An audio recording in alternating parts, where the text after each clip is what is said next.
తక్కువ డిపాజిట్ చేసిన వాళ్ళు చివరిగా 20,000 కన్నా తక్కువగా డిపాజిట్ చేసిన వాళ్ళు కొంత అమౌంట్ చెల్లించారు. ఇప్పటివరకు సుమారుగా ఒక 900 కోట్ల దాకా ప్రభుత్వం చెల్లించింది.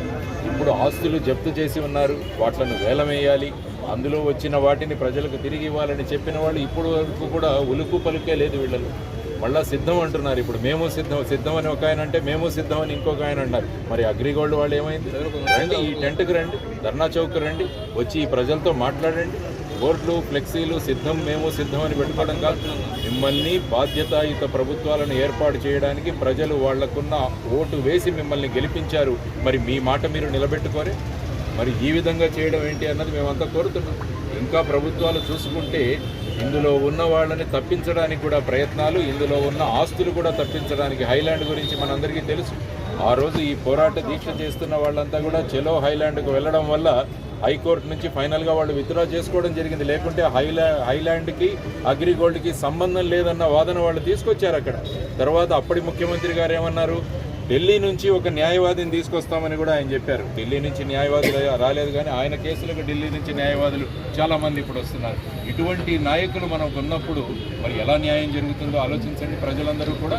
అందువల్ల అగ్రిగోల్డ్ లాంటి వ్యవస్థ, ఈ విధమైన మోసాలు ఏవైతే జరిగాయో వీటిని వెంటనే తీర్చాల్సిన బాధ్యత ప్రభుత్వం మీద ఉంది. వెంటనే స్పెషల్ కోర్టు ద్వారా ఈడీ కూడా ఇందులో ఛార్జ్షీట్లు వేసింది. సుమారు 3,000 కోట్ల ఆస్తుల జప్తు కూడా చేసింది. వెంటనే వాటిని ఆప్షన్ చేయించండి.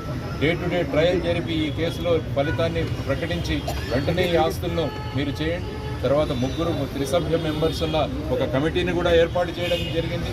వారు కూడా జిల్లా లెవెల్లో కూడా ఈ ప్రాపర్టీస్ ఆస్తులను గుర్తించి వాటిని వేలం వేసే ప్రక్రియ కూడా మొదలుపెట్టింది. కానీ చూసుకుంటే ఈ విధంగా అగ్రిగోల్డ్ వాళ్ళు మళ్ళా ధర్నా చౌక్కి రావాల్సిన అవసరం వచ్చింది. ఎన్ని సంవత్సరాలు? సుమారుగా ఐ థింక్ 10వ సంవత్సరం. ప్రత్యేక హోదాకు 10 సంవత్సరాలు, విభజన హామీలకు 10 సంవత్సరాలు, అగ్రిగోల్డ్కు 10 సంవత్సరాలు. మరి ఏం చేస్తున్నట్టు ఈ ప్రభుత్వాలు? అందరూ కలిసి ఆలోచిద్దాం.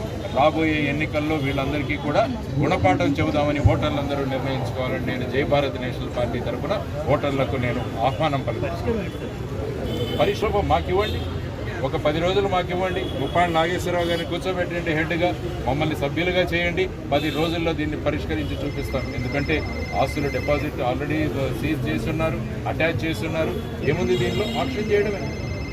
ప్రభుత్వం ముందు అడ్వాన్స్గా ఇవ్వనండి, ఆ తర్వాత ఆస్తులను ఆక్షన్ చేసి వాటిని మీరు తీసుకోండి మీ ఖజానాలోకి. ఇంత సులభంగా ఉన్నప్పుడు, చెయ్యాలనుకున్నప్పుడు మార్గాలు చాలా ఉంటాయి. మనసు ఉంటే మార్గం ఉందంటారు, కానీ మనసు లేనప్పుడు మార్గాలు ఎక్కడ ఉంటాయి? కాబట్టి ప్రభుత్వం ఇప్పటికైనా మేల్కొనాలి, లేకుంటే ఈ ఉద్యమం ఇంకా తీవ్రతరం అవుతుందని ప్రభుత్వానికి ముప్పాళ్ళ నాగేశ్వరరావు గారు, తర్వాత అగ్రిగోల్డ్ బాధ్యతల యొక్క సంఘం తరఫున నేను కూడా వారికి మద్దతు ప్రకటిస్తున్నానని తెలియజేస్తున్నాను.